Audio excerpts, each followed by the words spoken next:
Well, good afternoon and welcome back to Enlightened Path Talk with Kat. And I'm Kat, coming into you from the Enlightened Path Holistic Center, which is located in Pottstown. If you haven't been out to check the center out, please stop in and see what we've got going. We're located at 1494 North Charlotte Street, right up by Shorty's Sunflower Cafe, if you're familiar with that. And we're also on Facebook, so if you're on there, check us out. You'll get to see a lot of the things of what we've got going on there. And we also have a website. It's enlightenedpath-hc.com. And there you'll get to see some of the people that are at the center, some of the things we do, some of the things that mean a lot to us. You'll find a slideshow with some pictures from the center. And we're always updating stuff, so stop in and see what we've got. I do want to talk a little bit about some of the things that we do, some of the events that we've got going on before I get into today's topic. And today, being as we've got May 1st coming up, it's just around the corner, Thursday. May Day is considered to be one of the biggest days in the fairy realm. So for those of you that are big fairy fans, today's show is going to be about fairies, some of the myths and legends and a few of the different types of fairies and some things you can do to attract them. But before we get into that, I would like to tell you a little bit about the center, some of the things that we've got going on. We have a lot of different healers, readers. There are different days doing different things. We have a lot of special people coming in, doing special events as well. We've got classes and workshops. We also have a lot of gifts and supplies. We have things that are locally made. Not everything is locally made, but a lot of the things that we have there are. So we do support local craftsmen. We have jewelry, candles, oils, aromatherapy, a lot of knickknacks, and a lot of these things are made by the locals, so we do like to support them. A lot of things are very unique, but we also carry crystals, sage, the prayer type candles, not just aroma candles, but also your blessing candles, musical instruments, some belly dancing apparel, since we do have belly dancing classes there, we do sell some of that. So if you're looking for a unique gift, or maybe you want to treat yourself to a little something, stop out and see what we've got. Again, it's a lot of really great stuff. You will see some pictures. If you go on the website, there's also a little mini video that takes you on a little tour through the center. And that way you can get a better idea too of what it looks like there. And we also have a nice little area if you just want to come in and relax. Maybe you just want to get away from the stress and all the hustle and bustle of the outside world, and you just need a little safe getaway, somewhere quiet. There's always relaxing music playing, nice incense burning. It's a very, very relaxed, safe atmosphere. So there's this little area that I have set up. Love seat, chairs, coffee table. It's like a little living room, and you're more than welcome to come in and just relax for a while. There's books, a lot of books. Some are library books that you can just sit and read or borrow. We have a lot of books to purchase. You see some of the ones I brought here on the Fairies. We have a lot, but this is just a couple I brought in with some great info in them. But if you just want to sit and read, you're welcome to do that also. You want to come in and just talk, you're welcome to do that. There's always coffee and tea on. Anybody that knows me knows there's always coffee, so I kind of live on my coffee. But you wanted to stop in for a cup of tea, a cup of coffee, a glass of water, sit and chit chat, please do. Love to have you stop in and see what we've got going. As far as the events that we have there, and some of the people that we have, there's myself. Of course, I'm Kat, and I am a Reiki Master Teacher and Psychic Medium, so I am available just about every day. Even the days we're closed, those days I usually do my private appointments, but I'm usually available at different days during the week as well, and some evenings if we don't have classes going on.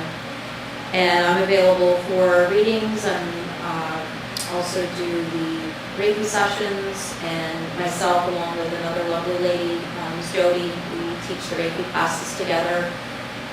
So we do teach it. Also have other classes that I teach, meditations that I run. I also, on Wednesdays, I do a spirit walk, which is a guided visualization. It's almost like a meditation, but you're still not quite in that meditative state. It's more of a deep relaxation. You are laying down.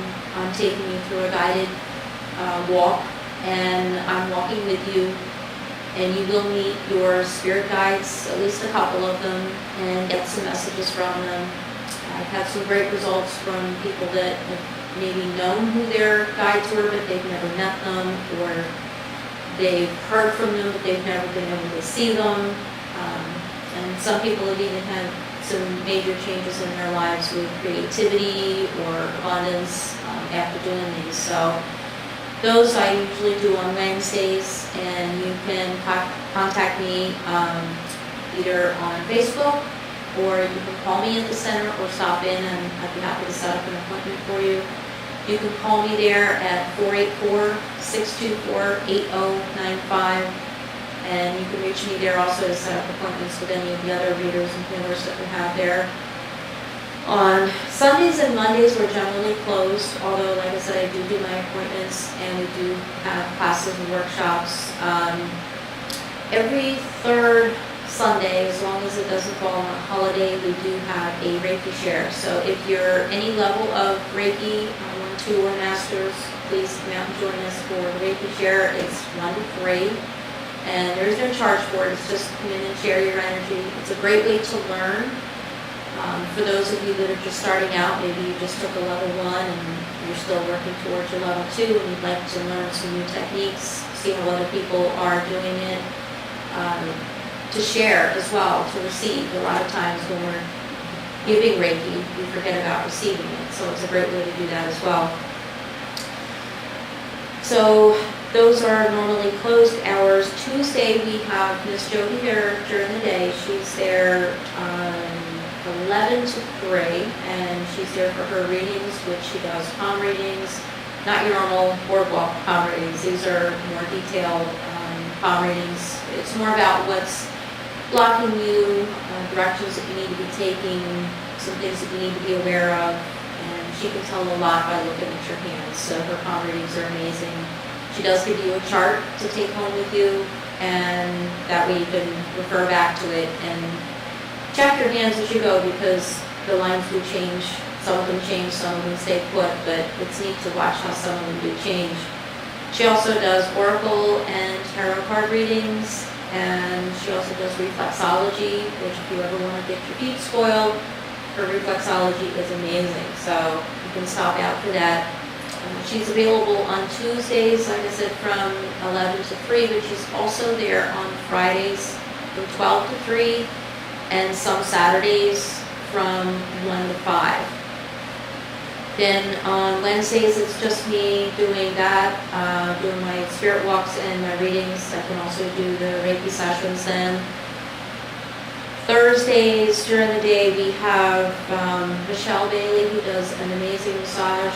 So she's there from 10 to 2 doing massage. And then we have Barbara Kaufman, who's an amazing tarot reader, and she's there from 11 to 5 for readings. On Fridays, like I said, we have Jody there, but we also have Nate, who does amazing tarot medium readings. He's been there for quite a while and has quite a clientele coming in, so I would advise calling ahead for appointments with Nate. He's there from 12 to 6, and all of these appointments generally run about half an hour, except for the massage is available for either half hours or hours. Saturdays, we have a lovely young lady named Jen. She does a soul touch healing. It's an intuitive healing, kind of hinted with a little bit of Reiki, and she kind of reaches more on the emotional level, which also permeates out to the physical level as well, and then Jody as well. Jen is there 10 to 1, and then Jody on her Saturdays is there from 1 to 5. Now, evenings, we do have some things going on in the evenings as well. Tuesday evenings, late afternoon, of course, we have a radio show that you're watching now. That's 4 to 5. Then from 6 to 7, we have our Little Peace meditation. It's a group meditation guided that I put together, and we just get together as a group, follow the guided meditation, and send out peace and healing to all the different elements and parts of the world. We hit the waters, the vegetation, the rocks, minerals, the dirt, and then of course the people and the animals. And we also take a little bit of time to send out to our own personal intentions as well. After the meditation, which usually runs about half an hour, maybe just a little bit less, we will then do group intention where each person will get to state their own intentions, whether it's blessings for abundance or health, or maybe it's just gratitude, either for themselves or family members, whatever their personal intentions are. And then we'll take a minute as a group to focus our energies on that. And that way you're not only getting your own energy to manifest it, you're getting the whole group's energy. So when we think about things, we create things, and we can do amazing things on our own. But as a group, we can do even more. So the more people we get going with that, the better. After the meditation and group, we have discussion group. 9 times out of 10, we usually end up talking about dreams, interpreting dreams, but we've got other topics that we'll discuss as well. We just keep it on a holistic or spiritual level. Everything is very open.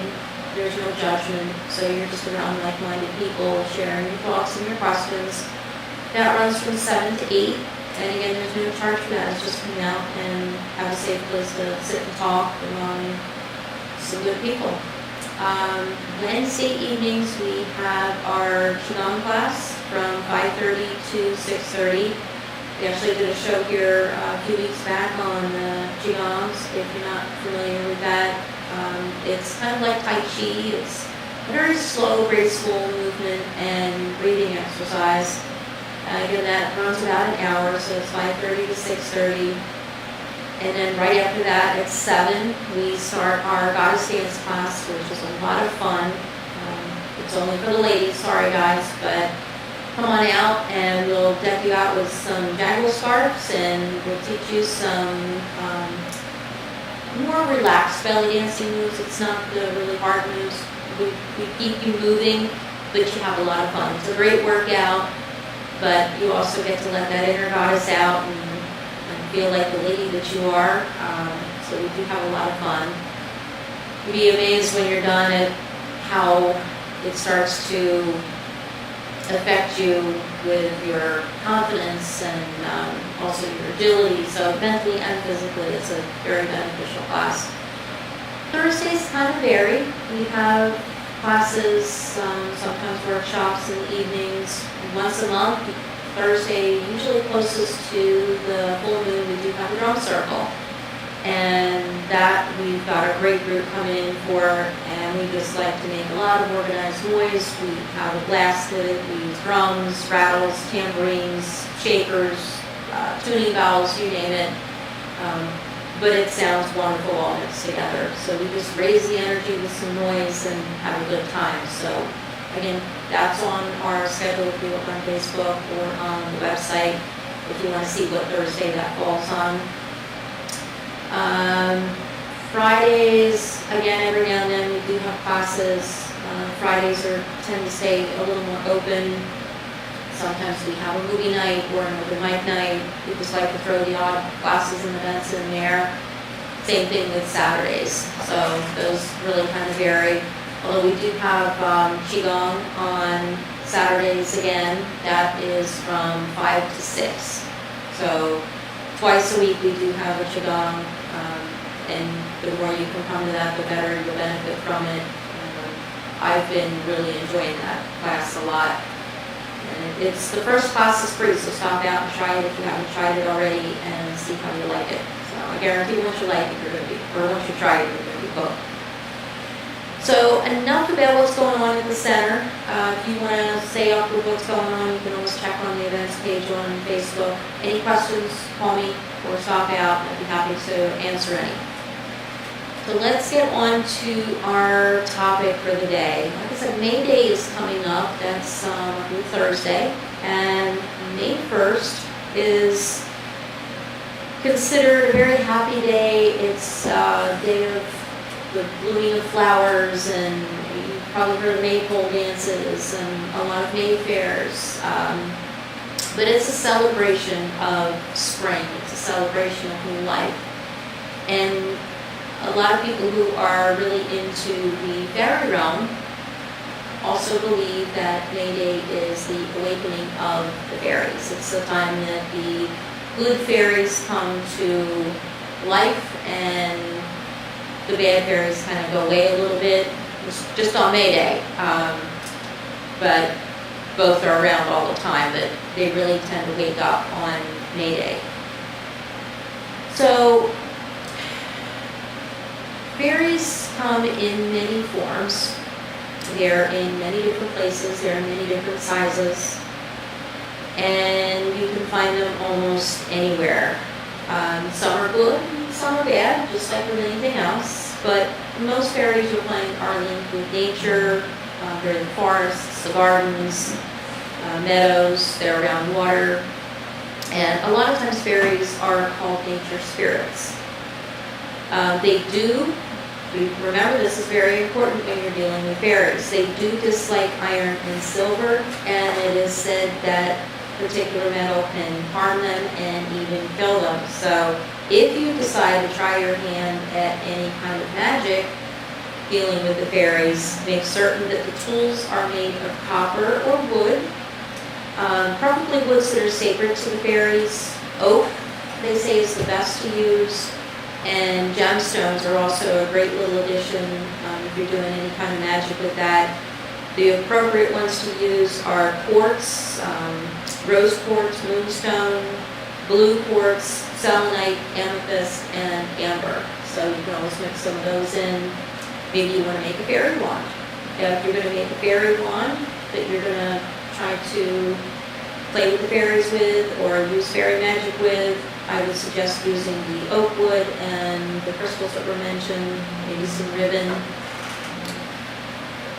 So what are fairies? Fairies are tiny little, believed to be immortal beings, or they live for many, many, many years. They look like a person overall, but they've got wings. They're slightly larger than pixies. Pixies are real tiny little creatures. But again, they do come in different shapes and sizes. So some are even smaller and some can be a little bigger. They are said to have magical powers. They can bestow gifts upon you such as beauty, wealth, intelligence, and kindness. They do prefer children. They're not too crazy about most adults because they seem to think that they aren't worthy of their time. They're not worthy of their magic because a lot of adults don't believe in them. So they're also said to, or some are said to have the ability to change some aspects of nature, like the weather, helping some plants to grow and bloom better. So it's good to have some fairies in your garden. It will help your garden grow better. It is good to stay on the better side of the fairies because they can be mischievous.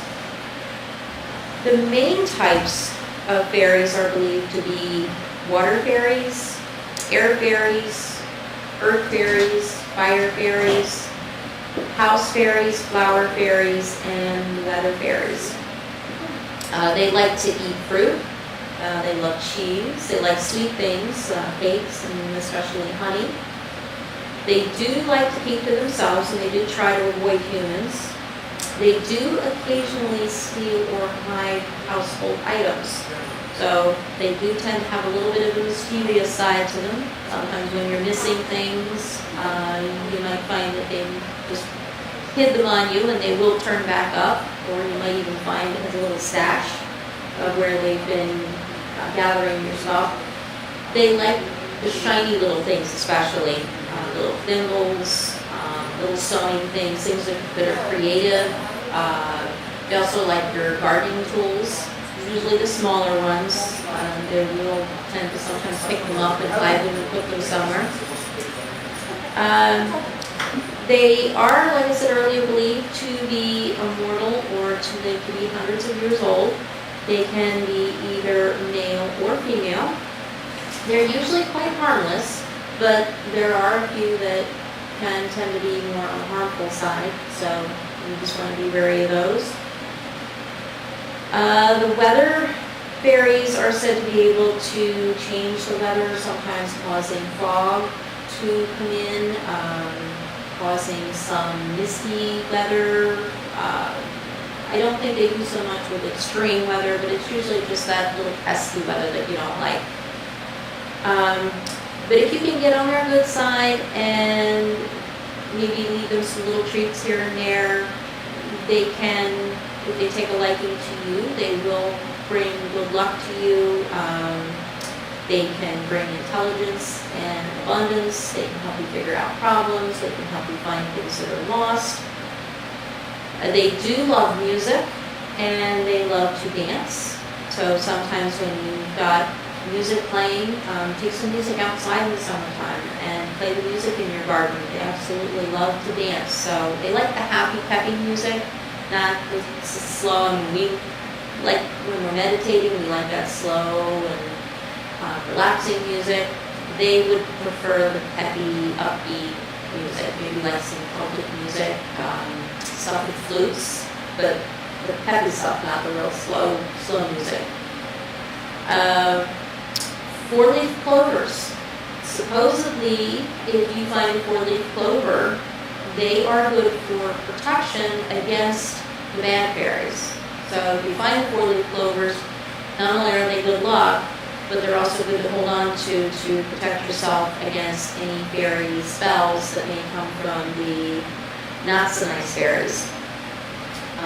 Hanging an iron horseshoe above doors can prevent fairies from entering your home. So if you are being pestered by the little fairies, they're coming in and moving things around or knocking things over, hiding things on you, and you're trying to keep them out.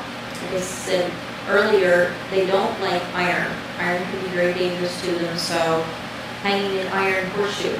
And of course, always hang it up so you're not going to lose your luck. They say if you hang it upside down, all the luck runs out. So make sure you hang it with, just like you do, above your door, and that will prevent fairies from entering your home. The best places to find the fairies are what they call the tween places, the in-betweens. Places like forks in the road, in between two rocks, or in between bushes, or in between where a stream runs along a path. But it's the in-between places. They're said to like hiding in between places. And the best times are also the in-between times, the tween times. That would be dusk or dawn, so the tween times between day and night. So first thing in the morning at dawn is the best time, and in the evening hours of dusk. So between places and between times. Until you're really tuned into finding them and knowing that they're there, you're probably not going to see them or hear them, although you may see like a little ripple in the wire, or you may see some grass move or the leaves on a bush move, but there's nothing there. That's probably the fairies, and they know that you're starting to look for them, but you still don't quite see them yet. Once you become a little more in tune with them and they become a little more comfortable with you, then you might get lucky enough to actually see them. So the fairies are also very much associated, like I said, with nature, and there are a lot of plants that are said to have some kind of myth or legend that's involved in fairies. So I thought we'd talk a little bit about those. And again, these are just myths and legends. We're not talking seriously about these, but For those that believe, then you might want to take heed to some of these plants and think of the ones that you do or don't want in your garden. Because some of these will bring them in and some of them will send them away. After we talk about the plants a little bit, we're going to take a little break, and then when we come back, we're going to talk a little bit about fairy gardens, things that you can do to bring the fairies into your garden or just into your home area, some of the things that they like and some of the things that they enjoy. So a little bit again about the myths about plants associated with fairies. Bluebells. Now, the myth or the legend that goes with the bluebell is one who hears a bluebell ring will soon die. So you don't ever want to hear the bluebell ring. I don't think I've ever really heard of anybody hearing the bluebell ring, but that's the myth and the legend. And then they say a field of bluebells is especially dangerous, as it's intricately interwoven with fairy enchantment. Clovers. Four-leaf clover can be used to break a fairy spell or dispel fairy magic. Cowslips. These are loved and protected by the fairies. They help one to find fairy gold. So if you happen upon some cowslips, you might want to tuck some in your pocket. Elder, like the elderberries and the elder bushes. They say sometimes that a witch is disguised as an elder tree, and they say to never lay a baby in an elderwood cradle, or the fairies will pinch them so that they bruise. Again, these are very old myths and legends. Fairy ring shrooms. These mark the boundaries of the fairy rings. I actually had the fun and pleasure of seeing a fairy ring of mushrooms one day. I was not alone, and I wish I would have had a camera, but I'm glad there was somebody else with me so that we knew we weren't seeing things. We were driving down the road, it's right here in town. I don't remember which road it was, but we were heading over to Renter's grocery store, so it was one of the back roads heading over that way. And we drove by this one little yard. It was really cute. They had a lot of flowers out around the house and a nice big tree in the center of the yard. Grass hadn't been cut yet.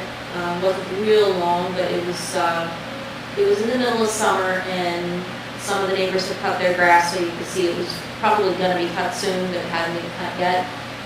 And sure enough, there was this little ring, probably about this big, of mushrooms grown in a perfect ring. It was so cool. We had to actually stop the car and look to make sure we weren't seeing things, to see if they were real mushrooms or maybe they were little ceramic mushrooms, but they were real mushrooms. They were all different shapes. They were basically the same type of mushroom, but some were curled one way and some were curled another, and they were different sizes. But perfect circle made by these mushrooms. So of course we didn't have a phone or camera on us to take a picture of it. And I came back up that road the next day, camera in hand, all ready to take a picture of it, and they had cut the grass, and including the grass, they cut the fairy ring down. So that was very disheartening to see that they cut that down. I mean, I would have cut the grass around it. I wouldn't have cut the fairy ring down. I would have seen that as bad luck, because I don't think the fairies would have been too happy. That was kind of marking their little dancing ring. So if you ever see a fairy ring and you get a chance to take a picture of it, they're not something that you come across very often.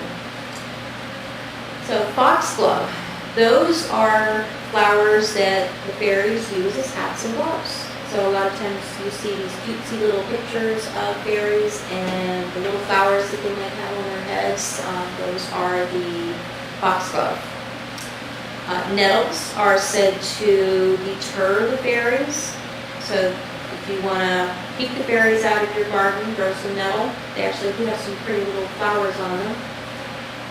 Pansies. Pansy is the flower that is said to have been used as a love potion by Oberon, who was a fairy king. Primrose. They say eating the primrose helps you to see the fairies. However, if you eat too many of the primroses, it can be deadly. So that's not something I would advise trying. Rowan. Rowan protects against the bad spirits. They used to use them in the butter churns so that the butter would not be overlooked by the fairies and it would be blessed. The Druids used rowan wood for their fires when they would want to call upon the spirits. Toadstools. A little bit different from mushrooms. Toadstools are said to have poisonous, hallucinogenic properties, and supposedly the Vikings ate them, and that's how they gained their reputation as berserkers and went a little crazy at times. In Celtic lore, they're also among the food of the gods, as with many red plants. And some toadstools associated with the fairies are fly agaric, yellow fairy club, slender elf cap, dune pixie hood, and dryad salve. So for any of you that are big mushroom fans or toadstool fans, you probably know what they are, but the average person isn't going to know what those types of mushrooms are. And the last one I got a little information on this was the wild thyme. Part of a recipe for brew to make one see the fairies. The tops of the wild thyme, however, must be gathered near the side of a fairy hill. So not only do you have to go through the trouble of finding the wild thyme, but you also have to find it on the side of the fairy hill. So if you come across that, let me know. And we'll make a brew and we'll see fairies all over the place. So those are just some of the myths and legends associated with the fairies, and these go way back. So these are very old legends, just like when they're saying about never laying a baby in an elderwood cradle. I don't really think most people even use the cradles anymore, especially not one that's made of wood. And elderwood, I'm sure, is one that's not going to be easily to come by. So again, they're very old, and they are myths and legends. So these are just for fun, nothing to take too seriously. So on that note, we're going to take a little bit of a break, and for the break, we're going to give you a little visual eye candy of fairies. We're going to show a little slideshow of some fairies and just play a little bit of pretty music along with it. So just sit back and take a look at a few of these clips of some different types of fairies, some fairy artwork. There's some beautiful pictures in here. So this is just going to give me a little bit of a break and give you a little something else to look at for a couple minutes. So enjoy the pictures, and I will be back shortly, and then we will start talking about creating your own little fairy realm or fairy garden. So enjoy the pictures.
welcome back, and I hope you enjoyed the little slideshow of the fairy pictures there.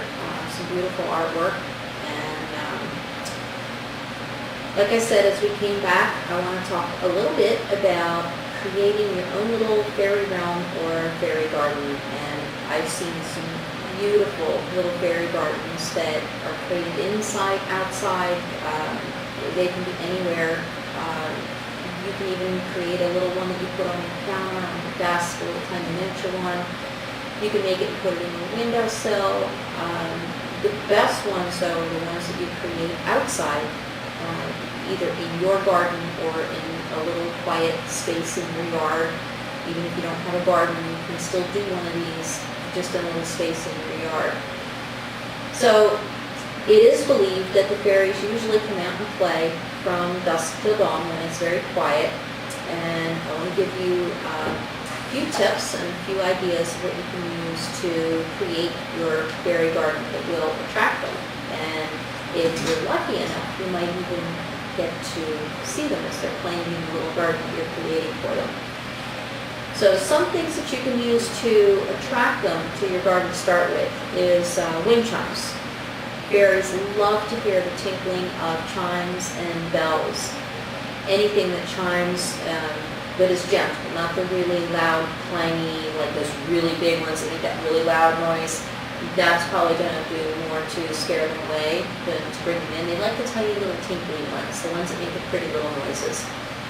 And sometimes if you listen, you might actually hear them tinkle the bells themselves. Maybe there's no wind blowing, and they might just like brush by them and try to get them to make the noise themselves. So you may notice them making the noise without any wind or any breeze.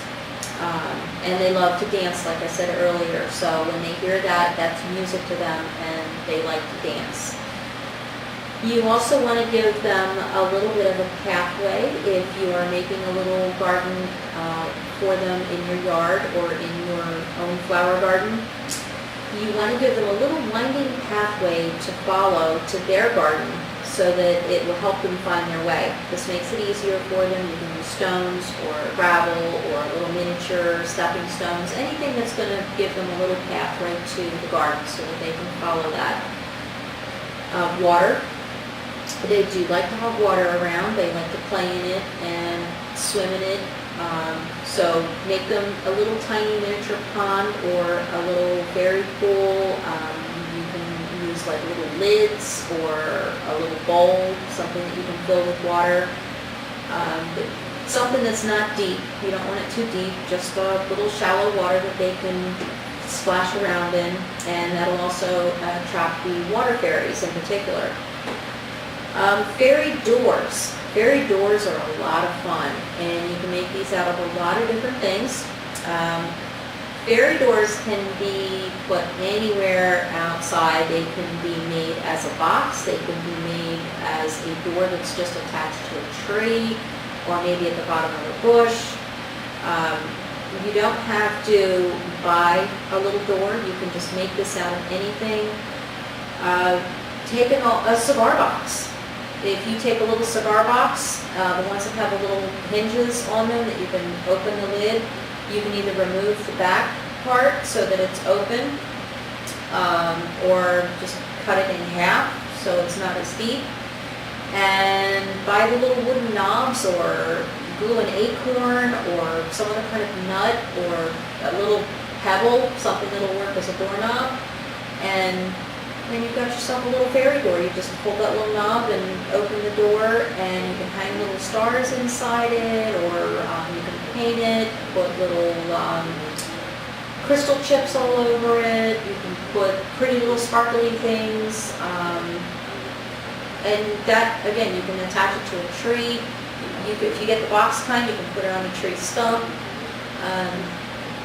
You can make it out of cardboard if it's going to be kept inside.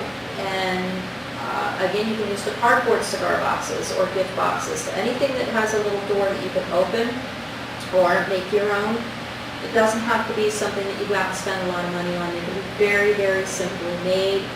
And they say that making a fairy door just attracts them They like to take up residence wherever they see a door that's been specially made for them. So that kind of welcomes them in.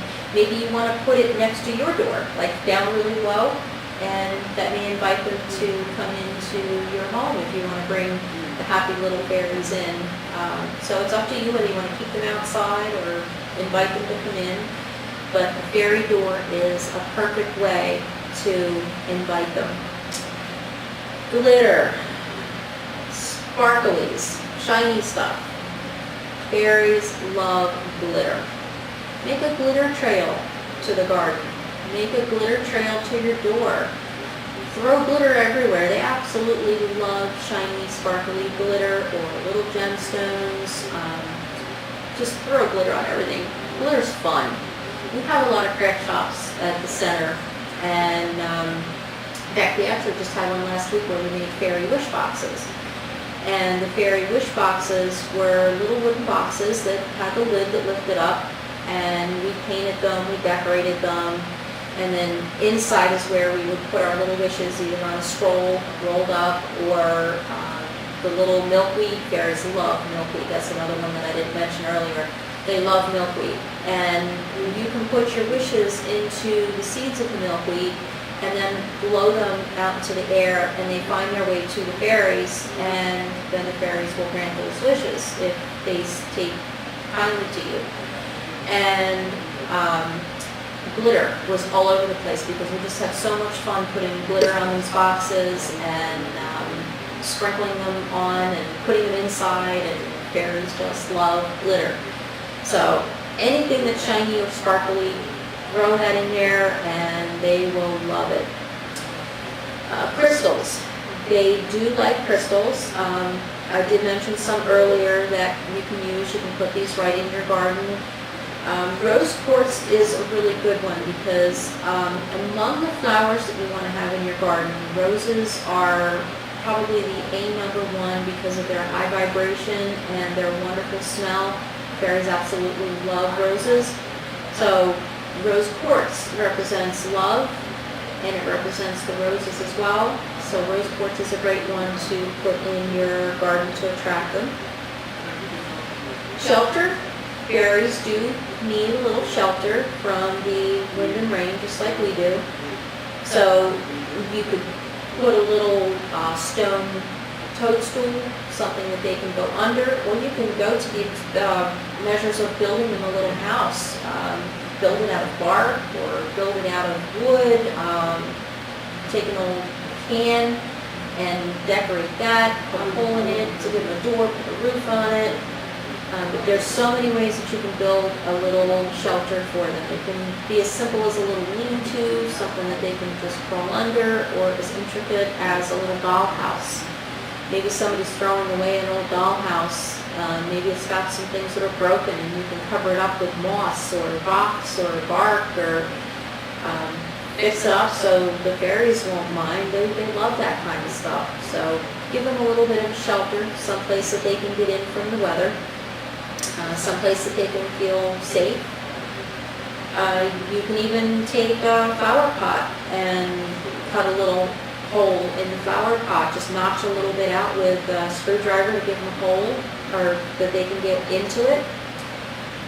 You can use little stones to make little tables and chairs for them to sit at. There's a lot of things that you can find outside. They especially like the things that are made from the earth because they are so nature-based. So anything that's made from twigs and stones and, like I said, moss. Moss is a nice little soft thing for them to sit on or lay on. You can make them a little bed out of the moss.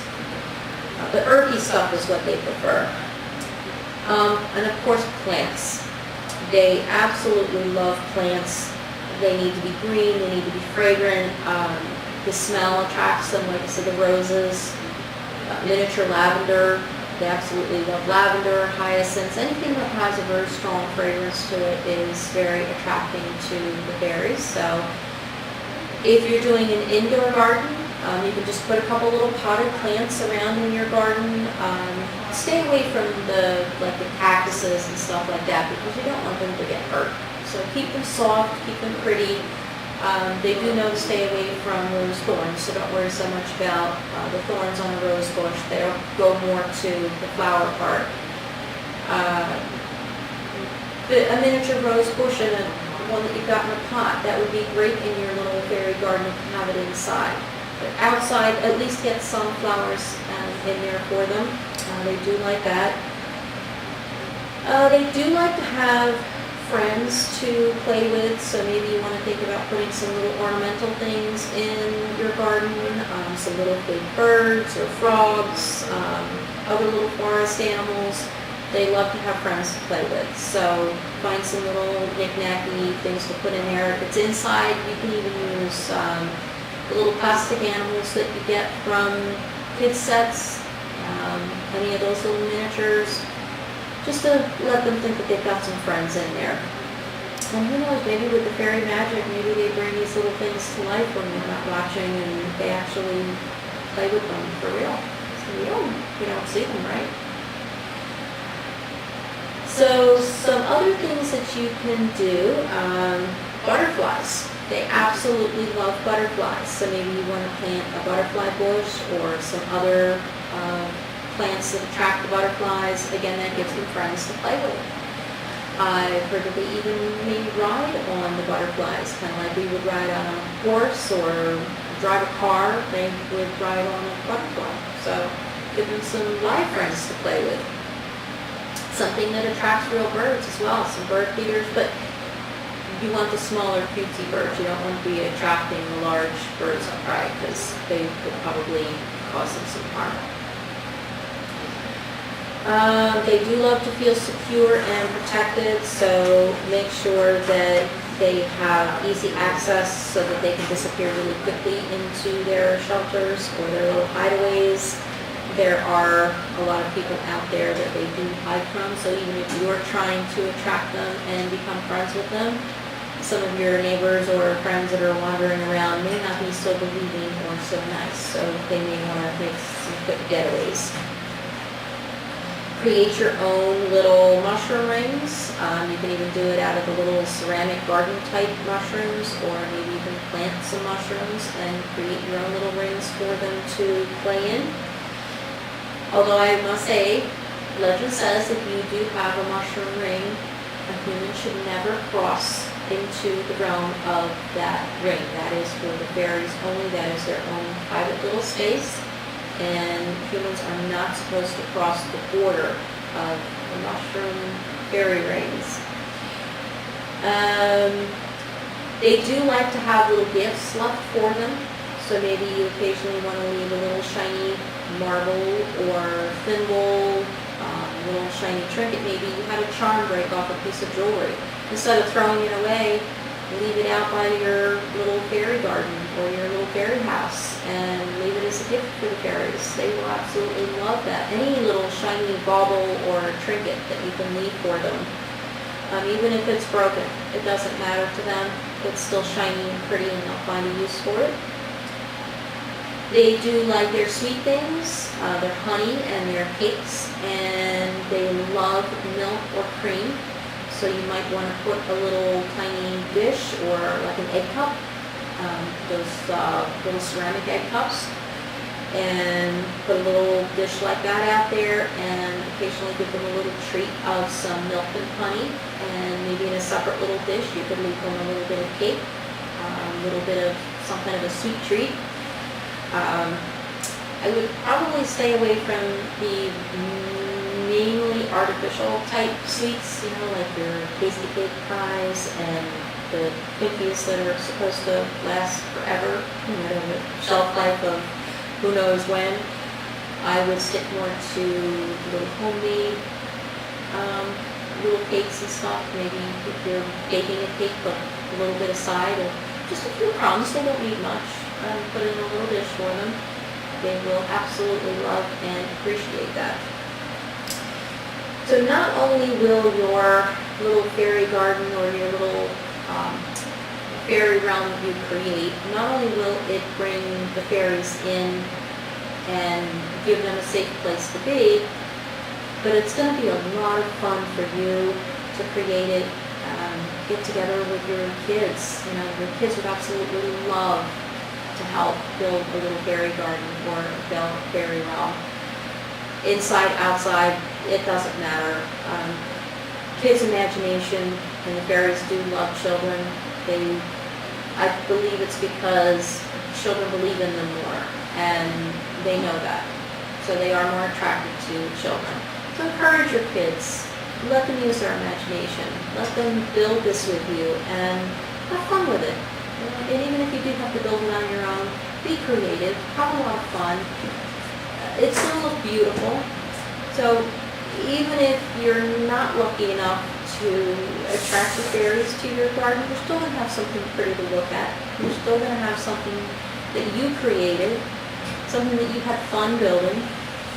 You may have some people look at it and, think you're being silly, but it's fun. So why not be creative and have some fun with it? Why not make something of your own to welcome in the fairies? Or it may just be a little bit of wildlife that you welcome in. So you bring in some butterflies and some birds. Add a bonus, right? So have fun with it. And look up the information on the fairies. Get to learn about them a little bit more. There's so many different types out there. There's a lot of books. There's a lot of great information just on Google searching. Get out there and investigate them. The more you know about them, the more you learn about them, the more you're going to start to believe. And the more you believe them, the more likely you are to bring them into your life and to see them. And if you can get them into your life, they're going to be such a benefit, because once they are attracted to you and once they're attached to you, they can help you with so many things. They can bring some magic into your life. So like I said, May Day is coming up. It's a great day to think about getting out there and welcoming the fairies in. So if you can scramble to put a few things together in your yard right now, a little something to bring to the fairies when they wake up, have it ready for them. I know we've got some miserable weather right now. I don't know if you're local or if you're watching from somewhere else, but where we're at, it's pouring. And we're supposed to really get a lot of rain tonight and tomorrow. But then it's going to be clearing up, so there might be enough time to put a little something together or build it inside and then take it outside and have it ready for them on May Day. Have it ready for when they wake up, and then you can give them a great welcome and start right off the bat with getting on their good side, and maybe you can make some new friends and bring a little magic into your life. Who knows, we can all use a little bit of magic, right? But don't be surprised if once you do bring them in, even though they can bring a lot of magic into your life and they can bring a lot of abundance and a lot of fun, they can still be mischievous and playful. I think a lot of times their mischievousness isn't done out of being deceptive or anything. They're just having fun and they're playing with you.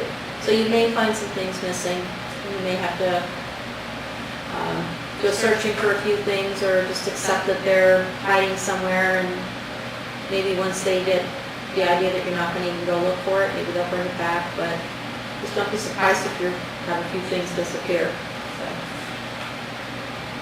that pretty much is going to wrap up the information that I have on the fairies, but please look for more information. There's so much out there. This book here, the Fairy Bible, there's a whole collection of these Bible books on different things, but the Fairy Bible is amazing. It's got some great information in it. Crystals, flowers, different types, what you can expect from the different ones, some great information. So we do carry that one at the center, but you can also find it online.